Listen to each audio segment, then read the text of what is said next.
तो अभी तक तो आपने गार्डियंस ऑफ द गैलेक्सी का हॉलीडे स्पेशल तो देख ही लिया होगा। मुझे तो वो काफी अच्छा लगा और अब मौका बन जाता है जानने का वो ईस्टर एग्स, वो सारे फैक्ट्स जो आपको इस क्रिसमस स्पेशल के बारे में पता होनी चाहिए। जैसे गार्डियंस को नया घर मिल चुका है, एमसीयू में ये किस टाइमलाइन में फिट होती है और स्टोरी के क्या कनेक्शन हो सकते हैं आने वाली वॉल्यूम 3 मूवी के साथ। चलिए जानते हैं सब कुछ। So let's start.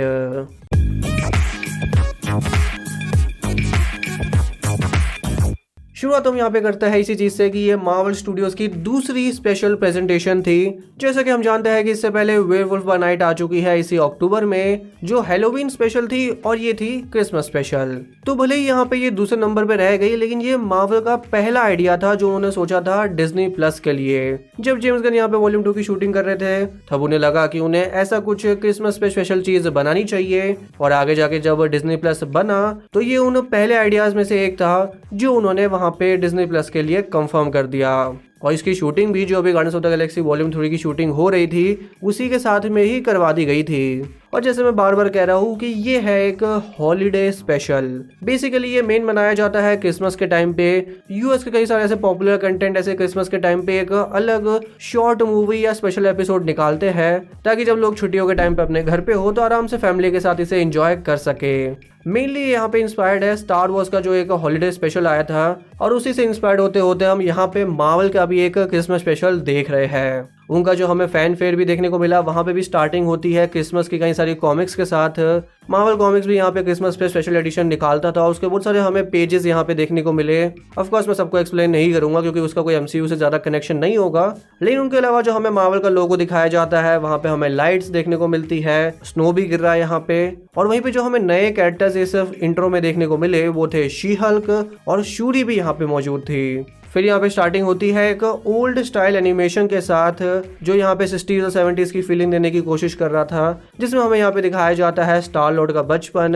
हम देखते हैं कि स्टार लॉर्ड और क्रैगलिंग यहाँ पे क्रिसमस मनाने की तैयारी कर रहे हैं। उन्होंने यहाँ पे जो शिप के पुराने पार्ट्स है उससे यहाँ पे एक क्रिसमस ट्री भी बनाया है, लेकिन हमें पता चलता है कि योंडू को क्रिसमस बिल्कुल पसंद नहीं है और वो उन्हें कहता है कि अगर तुमने इस चीज को यहाँ से नहीं हटाया तो वो उन्हें बाथरूम साफ करने की जॉब यहाँ पे दे देगा। और ग्रेगलिंग यहाँ पे कहता है कि ये जॉब तो जेफ की फेवरेट है, और जेफ वही कैरेक्टर है जो हमने वॉल्यूम 2 के अंदर देखा था, एक वो चश्मे वाला बंदा जो टेजर फेस की साइड लेता है। इसके बाद हम आ जाते हैं नोवेयर पे, जो ऑफिशियली बताया जाता है कि अब गार्डियंस ऑफ द गैलेक्सी का मेन बेस बन चुका है। उन्होंने ये भी मेंशन किया कि उन्होंने ये जगह यहाँ पे कलेक्टर से खरीदी थी, मतलब कलेक्टर जो है टेनिली टिवान वो अभी भी जिंदा है। उसको हमने लास्ट देखा था 2014 वाली गार्डियंस ऑफ द गैलेक्सी के अंदर। वहां पे उसकी लोकेशन हम देखते ही है कि वो तबाह हो जाती है, और उसके बाद हमें वो दिखा था इन्फिनिटी वॉर मूवी के अंदर, लेकिन हमें वहां पे पता चलता है कि वो जगह तो पहले ही बर्बाद हो चुकी थी, मतलब थेनोस ने उसे पहले ही बर्बाद कर दिया था। और जो हमें वहां पे कलेक्टर देखने को मिला वो कभी वहां पे था ही नहीं, वो बस एक इल्यूजन था जो वहां पे थैनोस ने क्रिएट किया था। मतलब लगता है कि कलेक्टर यहाँ पे बहुत टाइम से मौजूद नहीं था, तो अब वो कहाँ पे देखने को मिलेगा ये एक बड़ा क्वेश्चन बन जाता है। बाकी हम नोवेयर के बारे में जानते ही है कि ये एक मरे हुए सेलेस्टियल का सर है जो यहाँ पे बाकी गैलेक्सी के जो चोर उचक्के थे उनका इलाका बन चुका है, और अब यहाँ पे गार्डियंस कोशिश करेंगे इस जगह को ठीक करने की। लेकिन क्योंकि ये एक सेलेस्टियल का सर है, और जैसा हम जानते हैं कि स्टार लॉर्ड भी एक टाइम पे एक हाफ सेलेस्टियल था, वो ईगो का बेटा था इसलिए, और ईगो एक सेलेस्टियल है, तो हो सकता है कि इस सेलेस्टियल कनेक्शन का कोई हमें आगे कनेक्शन देखने को मिल जाए। और क्योंकि अब ये ऑफिशियल भी हो चुका है कि मेंटिस भी यहाँ पे ईगो की बेटी थी, तो हो सकता है ये भाई बहन को कोई मिलके पावर यूज करनी पड़े। दो हाफ सेलेस्टियल यहाँ पे एक सेलेस्टियल के सर के ऊपर कुछ करेंगे। और अब तो एमसीयू के अंदर भी सेलेस्टियल को प्रॉपर्ली इंट्रोड्यूस कर दिया गया है एटर्नल्स के जरिए, आरिशम देखने को हमें मिल चुका है, तो वॉल्यूम 3 में शायद इसका एक इंपॉर्टेंट कनेक्शन यहाँ पे हो जाए। और अभी तो बहुत सारी और बातें करनी है, लेकिन अगर आप भी एक मार्वल फैन और ऐसे ही ब्रेकडाउन देखना चाहते हैं तो ये चैनल बिल्कुल आपके लिए है। नीचे सब्सक्राइब का बटन जरूर दबा दीजिएगा।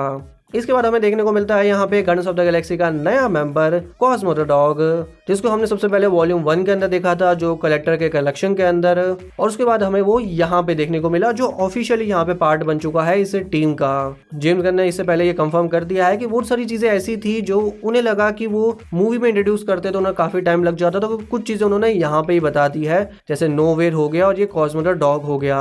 इस डॉग के पास बेसिकली पावर है टेलीकिनेसिस की, जो हमें वो यहाँ पे भी करते हुए देखने को मिला, और इसकी वॉइस यहाँ पे दे रही है मारिया बाकालोवा, जिनको आपने रिसेंटली देखा होगा बोरेट की सेकंड मूवी के अंदर। इस डॉग की जो एमसीयू के अंदर स्टोरी है वो बेसिकली यही है कि ये एक रशियन डॉग था जो उन्होंने यहाँ पे स्पेस में भेजा था, लेकिन वो कभी वापस लौट के नहीं आया एमसीयू के अंदर। लेकिन ये कहानी बन जाती है कि इसको यहाँ पे कलेक्टर ने अपने कलेक्शन में रख लिया था। हालांकि वो उसी मूवी के पोस्ट क्रेडिट सीन में फ्री हो जाता है जब वो कलेक्शन तबाह हो जाता है, लेकिन उसके बाद भी ये डॉग यहीं पे रहा होगा। और जब गार्डियंस यहाँ पे आए तो उन्हें लगा कि इसको अपना मेंबर बनाया जा सकता है। फिर हम आ जाते हैं मेंटिस के ऊपर, जहाँ बताया जाता है उसका सीक्रेट ये कि वो स्टार लॉर्ड की बहन है। हमने वॉल्यूम 2 की भी एक बिहाइंड द सीन्स फोटो में देखा था कि ईगो ने मेंटिस के मॉम के साथ भी अपना अकाउंट खोला था, तो इस तरह से मेंटिस उसकी बेटी बन जाती है। हालांकि मेंटिस ने ये बात यहाँ पे क्विल से इसलिए छुपाई क्योंकि वो नहीं चाहती थी कि इस तरीके से उसको अपने जो बुरे पिताजी थे उसकी याद आए। लेकिन मेरे हिसाब से तो ये बहुत ही बढ़िया सीन था जो हमें एंड में देखने को मिलता है। दोनों भाई बहन यहाँ पे मिल जाते हैं। जो भी ये सीन था मतलब बहुत ही इमोशनल था और मुझे बहुत ही अच्छा लगा। हालांकि ये चीज पहले वो वॉल्यूम 2 के अंदर भी बताने वाले थे, जो इन सारे डिज्नी प्लस के कंटेंट से पहले जो मार्वल लेजेंड्स की सीरीज आती है वहां पे हमें एक वॉल्यूम 2 का डिलीटेड सीन भी दिखाया गया था, जहां पे मेंटिस ये ड्रैक्स को बता देती है कि वो जो है पीटर क्विल की बहन है। लेकिन उससे बड़ी प्रॉब्लम यहाँ पे ये थी कि मेंटिस ने ड्रैक्स के ज़ाग नट्स को खा लिया था। वैसे जो ये ज़ाग नट्स थे ये वही नट्स थे जो ड्रैक्स खा रहा था इन्फिनिटी वॉर मूवी के अंदर, जब वो हमें दिख भी नहीं रहा था। फिर ये दोनों लोग प्लान करता है यहाँ पे कि वो स्टार लॉर्ड के फेवरेट हीरो से उससे मिलवाएंगे, एक केविन बेकन से। केविन बेकन जैसा हम जानते हैं कि फुटलूज मूवी के मेन हीरो थे और हमारे स्टार लॉर्ड के फेवरेट भी। इसका मेंशन वैसे गार्डियंस ऑफ द गैलेक्सी हो गई या एवेंजर्स होगी बार बार होता है। Named Kevin Bacon. We're just like Kevin Bacon. The Earth's mightiest heroes. Like Kevin Bacon? He may be on the team, I don't know, I haven't been there in a while. और जैसे Footloose movie के अंदर Kevin bacon लोगों को बचाता है dance करके, वैसे ही हमने यहाँ पे देखा था guardians of the Galaxy volume 1 के अंदर कि पीटर भी बचाता है लोगों को डांस करके ही। और केविन बेकन, जिसको नहीं पता, उन्होंने एक्समैन की फर्स्ट क्लास मूवी के अंदर सेबेस्टियन शॉ का रोल भी प्ले किया था। तो टेक्निकली देखे तो वो एमसीयू का पार्ट भी है, क्योंकि एक्समैन भी यहाँ पे एमसीयू का पार्ट है, भले ही मल्टीवर्स के वे में। और इससे कुछ लोगों को कंफ्यूजन हो गया कि क्या ये कैरेक्टर यहाँ पे कनेक्ट होता है, क्या ये बस ये दो अलग अलग यूनिवर्स है इसलिए ये सेम दिखते हैं। लेकिन केविन बेकन ने इंटरव्यू में बताया कि मार्वल अगर उन्हें आगे यूज भी करना चाहे ना तो वो आगे उन्हें यूज कर सकता है। बस ये था कि उन्हें इस मूवी के अंदर केविन बेकन की जरूरत थी, तो उन्होंने उसी एक्टर को उसके लिए कास्ट किया, उसी रियल बंदे को। आगे बढ़ते हैं तो फिर यहाँ पे ड्रैक्स और मेंटिस उनके नई शिप बोई में बैठ के जाते हैं, आते हैं वो हमारे अर्थ के ऊपर। और ये उनकी नई शिप है जैसा कि आप देख सकते हैं। इससे पहले जो उनकी पहली शिप थी वो थी मिलानो, फिर हमने इन्फिनिटी वॉर में इनकी एक और नई शिप देखी थी बेनेटार, और अब ये उनकी तीसरी मेन शिप बन चुकी है।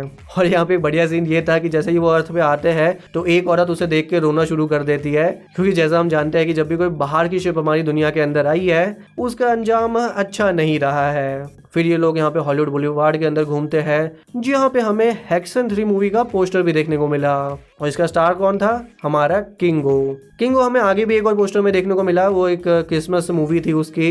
लेकिन तब भी आगे बढ़ता है तो इस हॉलीवुड बॉलीवुड के अंदर हमें और भी लोग देखने को मिले, जैसे एक जोरो की कॉस्ट्यूम में बंदा था, एक हमारा जैक स्पैरो भी था यहाँ पे, एंटमैन था, ब्लैक विडो थी, कैप्टन मार्वल था, और स्टीव रॉजर्स भी हमें देखने को मिल गया। लेकिन पता नहीं क्यों जब उससे मेंटिस मिलने गई तो वो उससे मिलता नहीं है।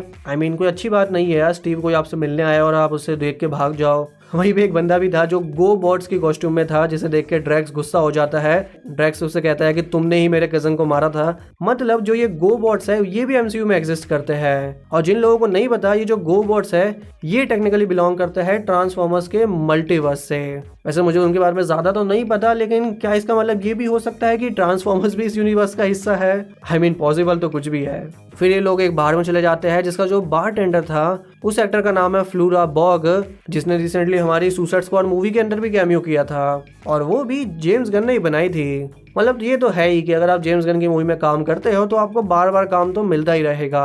और जेम्स गन अपनी भाई को भी काम देते हैं, अपनी वाइफ को भी काम देते हैं। काश मेरा भी कोई रिश्ता होता जेम्स गन के साथ। फिर यहाँ पे एक बंदा यहाँ पे ड्रैक्स से रिक्वेस्ट करता है डांस करने के लिए, लेकिन ड्रैक्स को यहाँ पे पता था कि डांस यहाँ पे बेवकूफ लोग ही करते हैं। ये भी एक वॉल्यूम 2 मूवी का रेफरेंस था, जो कि वहाँ पे भी हमने देखा था कि ड्रैक्स को डांस करना बिल्कुल पसंद नहीं। फिर बाहर से निकल के दोनों लोग कोशिश करते हैं केविन बेकन को ढूंढने की, और एक लेडी उन्हें मैप बेच देती है जहाँ पे एड्रेसेस होते हैं हॉलीवुड स्टार्स के। इस मैप के अंदर हमें मार्गरेट रॉबी भी देखने को मिली, जॉन सीना भी देखने को मिले, जिन्होंने इससे पहले जेम्स गन की सुसाइड स्क्वाड मूवी के अंदर भी काम कर रखा है। आर्नोल्ड श्वार्ज़नेगर भी यहाँ पे थे, लेकिन उन्हें वहाँ पे एड्रेस मिल जाता है केविन बेकन का। तो जैसे ही वो केविन बेकन के घर पे पहुंचता है, वहाँ पे आप देख सकते हैं उसके घर का नंबर है 1988, जो वैसे वही साल था जब हमारा स्टार लॉर्ड किडनैप किया था योंडू ने। और दोनों यहाँ पे केविन भैया को मनाने की कोशिश करते हैं, जिस सीन में मुझे काफी अच्छा लगा कि जब मेंटिस उससे फाइट कर रही थी, तो एक तरह से जो उसका फाइटिंग स्टाइल था, पहली बात तो उसको फाइटिंग में दिखा के मेरे हिसाब से बहुत ही अच्छा किया। मेंटिस के ऐसे बहुत ही कम सीन है एमसीयू के अंदर। आई थिंक इससे पहले तो वो फाइट करते हुए शायद दिखी भी नहीं है कभी। कॉमिक्स में वो अच्छी फाइटर रही है, तो अच्छा हुआ कि उन्होंने ऐसे यहाँ पे दिखा दिया, थोड़ा बहुत ही सही। लेकिन उसके फाइटिंग स्टाइल में पता नहीं ऐसा लग रहा था कि शायद वो बिल्ली को कॉपी करने की कोशिश कर रहे थे। और मेंटिस देखने में भी थोड़ी सी बिल्ली जैसी ही लगती है, तो हो सकता है कि उन्होंने ऐसे कुछ कनेक्शन बनाया हो। और फिर जब आगे जाके जैसे जैसे केविन बेकन मान जाता है और ये लोग वापस नोवेल पे जा रहे होते हैं, तो केविन बेकन यहाँ पे बैटमैन का भी रेफरेंस करता है। ये भी काफी इंटरेस्टिंग है यहाँ पे एमसीयू के अंदर, क्योंकि ये बैटमैन का पहला रेफरेंस नहीं है। एटर्नल्स के अंदर भी पहले बैटमैन का रेफरेंस हो चुका है। Or valet, like Alfred in Batman. उस मूवी के अंदर सुपरमैन का भी नाम लिया गया था।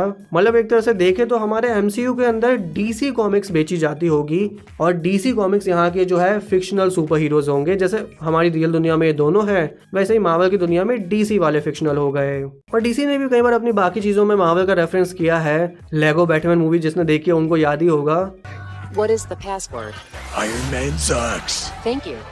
लेकिन आगे जाके जब जैसे जैसे केविन बेकन यहाँ पे आ जाते हैं, तो वहाँ पे भी बड़ा इंटरेस्टिंग ईस्टर एग था कि वो रॉकेट को यहाँ पे एक रकून बुलाते हैं, और हमें बताया कि भाई रॉकेट को अपने नाम के अलावा कुछ और बुलाना बिल्कुल पसंद नहीं है। वो पहले भी एक बार इसी चीज पे गुस्सा हो चुका है, और सेम चीज हमें यहाँ पे भी देखने को मिली। आगे फिर हमें देखे तो यहाँ पे बहुत सारे ईस्टर एग्स हमें गिफ्ट्स की फॉर्म में देखने को मिले। जैसे ग्रूट को यहाँ पे गेम बॉय नाम की वीडियो गेम मिल जाती है, और हम जानते भी है कि ग्रूट को गेम खेलना काफी पसंद है। वहीं पे ड्रैक्स को गिफ्ट मिलता है वही फनी मैन जो उसने केविन बेकन के घर से चुराया था। कॉस्मो यहाँ पे क्रैगलिन को गिफ्ट करता है एक लिजर्ड। ये वही लिजर्ड्स थी जो वैसे वॉल्यूम 1 मूवी के अंदर जो लड़ाई होती है, जिसे यहाँ पे ग्रूट और ड्रैक्स और रॉकेट देख रहे होते हैं उस बार के अंदर। लेकिन सबसे इंपॉर्टेंट चीज यहाँ पे थी कि रॉकेट को यहाँ पे बकी का हाथ मिला गिफ्ट के तौर पे। वो उसे यहाँ पे नेब्यूला गिफ्ट करती है। तो वैसे कोई ऐसा हमने सीन तो कभी देखा नहीं कि नेब्यूला को ये हाथ कैसे मिला होगा। ये हो सकता है कि जैसा हम जानते हैं कि जो 5 साल का गैप था वो स्नैप वाला, वहाँ पे रॉकेट और नेब्यूला ही वो 2 गार्डियंस थे जो जिंदा रहे थे, तो इनकी यहाँ पे काफी अच्छी दोस्ती हो गई होगी। और भले ही वहाँ पे बकी जो है बाद में वापस आता है, लेकिन ये हो सकता है कि ये लोग कभी वकांडा गए हो या बकी इन जगह पे मिलने आया हो और उसने यह हाथ चुरा लिया हो। लेकिन जो भी ईस्टर एग था बढ़िया था। लेकिन फिर हमें ये भी दिखाया जाता है कि उसके बचपन में जो क्रिसमस वो मनाने की कोशिश कर रहे थे, वहाँ पे पीटर ने यहाँ पे योंडू को एक एक्शन फिगर गिफ्ट किया था, जो हमें बाद में भी योंडू की शिप में देखने को मिला। और हो सकता है कि उसी वजह से योंडू को जो छोटे छोटे टॉयज है ये पसंद आते हो, क्योंकि उसके बेटे ने उसे एक गिफ्ट किया था एक बार, और योंडू उसे गिफ्ट करता है उसके गन्स, वही गन्स जो हमने पीटर के फ्यूचर में उसके साथ बार बार हमें देखने को मिली। मतलब इन गन्स का भी काफी इमोशनल कनेक्शन होगा हमारे स्टार लॉर्ड से। ओवरऑल ये टीवी स्पेशल जो भी था मुझे तो काफी अच्छा लगा। Simple and sweet, fun and emotional, और एक बहुत ही अच्छी एंडिंग हमारे फेज 4 को इसी के साथ मिल गई। अगले साल अब आएगा फेज 5, नया साल भी स्टार्ट होगा ऐसे तो, और हो सके तो अगले साल से मार्वल का ग्राफ अब ऊपर जाना ही स्टार्ट हो तो मजेदार ही होगा वो। और कुछ ही महीनों में वॉल्यूम 3 भी आ जाएगी। जेम्स गन वैसे ऑफिशियली बता चुके हैं कि अभी उसका पोस्ट प्रोडक्शन का काम चल रहा है, मतलब VFX में अभी काफी काम बाकी है। बट मुझे लगता है कि अगले 2 महीने में या 3 महीने में, जनवरी फरवरी के आसपास, हमें mainly Ant Man and the Wasp से पहले तो हमें उसका पहला ट्रेलर देखने को मिल ही जाएगा, तो उसका भी यहाँ पे वेट होगा। और जो ये स्टोरी थी वैसे तो ये गमोरा के आसपास ही घूम रही थी। अब गमोरा तो देखने को नहीं मिली, लेकिन जैसा हम जानते हैं कि वो वॉल्यूम 3 मूवी के अंदर होगी, तो उसको भी वापस देखना काफी अच्छा लगेगा। वहीं पे एंड में हमें एक पोस्ट क्रेडिट सीन भी दिखाया जाता है जहाँ पे रॉकेट कहता है कि शायद हमें फिर से एक और क्रिसमस स्पेशल देखने को मिले। अब क्या ये उनका हर साल का ट्रेडिशन बन सकता है? आई मीन पॉसिबल तो है, और अगर वो इसी तरह की कुछ स्टोरीज हमें दिखा दे तो भी बढ़िया ही रहेगा। मतलब ऐसा नहीं है कि कुछ ऐसा दिखाओ जिससे MCU का कोई बड़ा कनेक्शन हो। यहाँ पे क्या था, एक छोटी सी चीज थी कि मेंटिस और स्टार लॉर्ड यहाँ पे भाई बहन है। और मुझे याद आ रहा है कि इसी साल आप में से कई लोगों ने भी देखा होगा वो जो डिज्नी क्रूज वाली वीडियो आई थी जिसमें हमें Ant Man, Wasp, Captain Marvel, Falcon और मिस मार्वल देखने को मिली थी, वो भी एक शॉर्ट मूवी जैसा ही था। तो वो चाहे तो वैसा कुछ भी हर साल बना सकते हैं। मतलब एक शॉर्ट मूवी जो किसी फेस्टिवल के टाइम पे आएगी, उसको आप स्पेशल प्रेजेंटेशन ही बोल दो, और एक फन चीज होगी। मतलब उसका कोई MCU से बड़ा कनेक्शन नहीं होगा, वो किसी आने वाली मूवी को सेटअप नहीं करेगा, लेकिन हमें देख के अच्छा लगे। मतलब अगर ये चीज पहले होती तो वो अवेंजर्स के साथ ऐसा कुछ कर सकते थे। वो जो पहली मूवी का पोस्ट क्रेडिट सीन था जहाँ पे सारे लोग बैठ के यहाँ पे शॉर्मा खाते हैं, अगर उस टाइम पे ऐसी कोई स्पेशल प्रेजेंटेशन बनती तो वो उसी सीन को थोड़ा सा बड़ा बना सकते थे। एटर्नल्स के साथ भी कुछ ऐसा कर सकते हैं कि ये सारे लोग एक दिन मिलके बातें कर रहे हो कभी, और किसी चीज में यहाँ पर डेडपुल को ऐड कर दो तो वो भैया स्पेशल का स्पेशल बन जाएगा। तो आइडिया तो मेरे दिमाग में वैसे बहुत आ रहे हैं, और चाहे तो वो इस क्रिसमस स्पेशल का आइडिया को हर साल का ट्रेडिशन भी बना सकते हैं। बाकी पहले ही काफी बड़ी वीडियो बन चुकी है तो यहीं पे करते हैं इसका एंड। अगर आपको वीडियो अच्छी लगी तो आप नीचे लाइक का बटन दबा दीजिए। चलिए मिलता है अगली वीडियो में, तब तक के लिए बाय।